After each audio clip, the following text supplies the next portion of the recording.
Comment passe-t-on de la production de chaussettes à la production de masques barrières? Comme de nombreuses usines en France, la Bonal a dû fermer ses portes suite à l'annonce du confinement. Ce coup dur pour cette entreprise textile alsacienne va aussi être un déclencheur créatif, puisque la France manque cruellement de masques. L'enjeu est de taille, comment valoriser le savoir-faire de la Bonal pour répondre à cette urgence? Le premier week-end après la fermeture de l'usine, j'ai commencé à faire des petits croquis, des petits schémas. J'ai échangé avec notre technicien en disant est-ce qu'il y a possibilité de concevoir un masque à partir d'un tricot de chaussettes.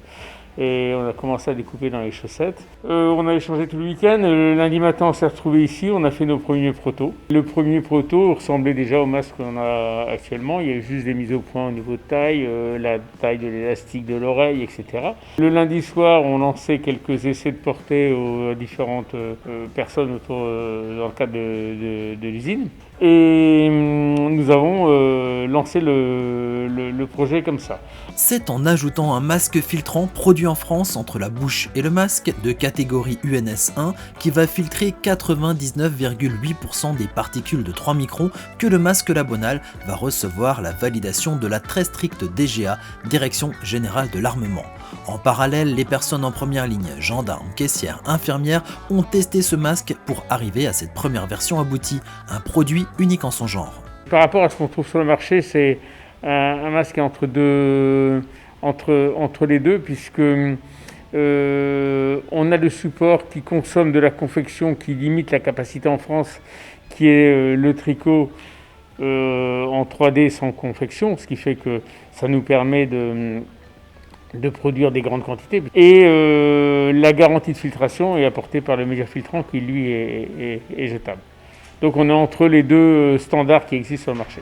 L'usine produit actuellement 12 000 masques par jour et réfléchit déjà à un second modèle avec un filtre moins performant mais lavable pour un usage quotidien. C'est un changement d'activité qui n'est pas inintéressant parce que c'est toujours intéressant de découvrir un autre métier. C'est aussi vital, C'est aussi vital parce que une entreprise comme la nôtre ne peut pas rester 3 mois sans chiffre d'affaires. Même si on est censé pouvoir reporter des charges, etc., l'activité va être très difficile, les reprises vont être très dures. On va devoir faire face à des échéances importantes à la reprise qui ne seront pas faciles à passer. Donc l'activité des masques peut être un moyen de passer un peu plus en douceur cette reprise d'activité en chaussettes. Dans le monde d'après, on connaîtra alors peut-être aussi bien La Bonal pour ses chaussettes que pour ses masques barrières. Je vous propose maintenant de voir en vidéo comment mettre en place ce masque, quelques conseils d'utilisation et d'entretien. Mais avant toute chose, il faut soit aller se laver les mains sous l'eau avec du savon, soit se désinfecter les mains avec du gel hydroalcoolique. Une fois vos mains bien propres, vous allez pouvoir ouvrir le sachet et récupérer votre masque tricoté en fil d'Écosse et votre média filtrant. Voilà, et on va mettre ça de côté. Et en termes d'outillage, il vous faudra une paire de ciseaux. Allez, on passe au bricolage.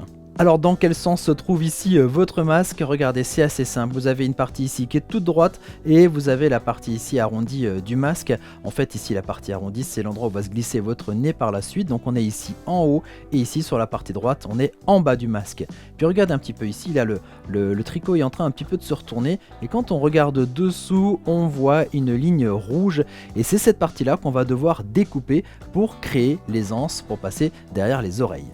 Alors là j'ai plié un petit peu en deux pour pouvoir accéder ici, voilà, pour pouvoir couper ici en plein milieu.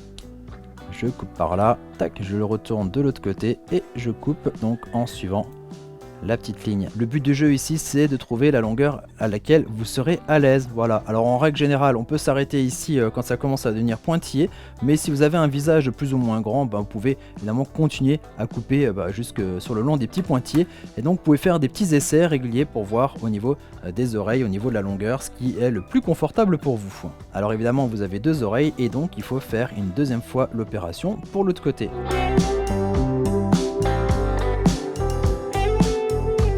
Et voilà, actuellement votre masque ressemble à ça. Il y a ici les 2 anses pour les oreilles mais alors en gardant la partie au bas ici du masque, il faut maintenant retourner le masque dans l'autre sens. On passe ici maintenant à la phase où on va installer le média filtrant. Alors le média filtrant, il y a 2 surfaces différentes. Il y a une surface un peu plus rêche et une surface toute dufteuse. Et c'est la surface dufteuse qu'on va garder ici maintenant face à vous avec, sinon vous avez le petit coin en haut qui a été coupé qui vous permet de repérer le bon sens. On va le positionner comme ça et en fait votre masque va venir se poser de la manière suivante. Voilà. Et on va revenir plier ici la partie donc filtrante sur le dessus. Et ensuite, on va reprendre le masque et on va délicatement le remettre de nouveau à l'endroit. Voilà. Alors on peut ajuster au mieux ici le média filtrant sur le masque en profitant ici là du tricot qui se retourne un petit peu sur lui-même pour bien le bloquer, bien l'ajuster. Et voilà, c'est mis en place. On peut maintenant donc le mettre sur le visage. Ensuite, pour la mise en place du masque, on le positionne sur la partie basse du visage et on va passer les 2 anses derrière les oreilles. Prenez bien le temps ici pour cette étape de mise en place pour 2 raisons. La première raison, elle est technique pour l'efficacité de ce masque. Il faut que ce soit le plus hermétique possible parce que vous allez respirer à travers ce filtre.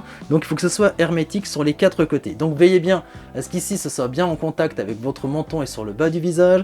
Ici sur les joues, sur le côté et ici sur le haut, que ce soit le plus hermétique possible au niveau du nez. La seconde raison, c'est une raison de confort. Il faut que ce soit très confortable. Une fois que vous avez bien positionné, bien ajusté le tout, eh bien, on ne touche plus au masque. Pour la bonne et simple raison que si vous touchez quelque chose qui est infecté par le virus et que vous allez ensuite toucher le masque, vous perdez tout l'intérêt de filtration et l'efficacité de ce masque. Ça paraît logique. Donc, on n'y touche plus. On va y toucher évidemment de nouveau à ce masque lorsqu'on va le retirer. Alors ce masque sera efficace pendant 4 heures et au bout d'un moment il s'humidifie et il perd donc de son intérêt filtrant. Alors au bout de 4 heures, vous allez pouvoir le retirer. On le retire, tac. N'oubliez pas qu'après l'avoir retiré, il va bien sûr falloir de nouveau se laver les mains ou les désinfecter avec du gel hydroalcoolique. Et donc on va avoir notre masque en 2 parties. Ici, la partie blanche, là, le média filtrant, vous allez pouvoir retirer. Ça, vous allez pouvoir le jeter à la poubelle. Et ici, cette partie du masque, la partie donc tricotée, vous allez pouvoir la mettre à la machine. Vous allez pouvoir le mettre à 60 degrés pendant 30 minutes et vous allez pouvoir réutiliser cette partie-là du masque. Alors ce masque est efficace mais il ne peut pas tout, on n'oublie pas les gestes barrières, bien se laver les mains et la distanciation sociale. On retrouve ce masque sur notre boutique pearl.fr mais aussi en cliquant sur le lien qui se trouve dans la description de cette vidéo. Et moi je vous dis à très bientôt pour découvrir d'autres objets techno. Allez, ciao ciao!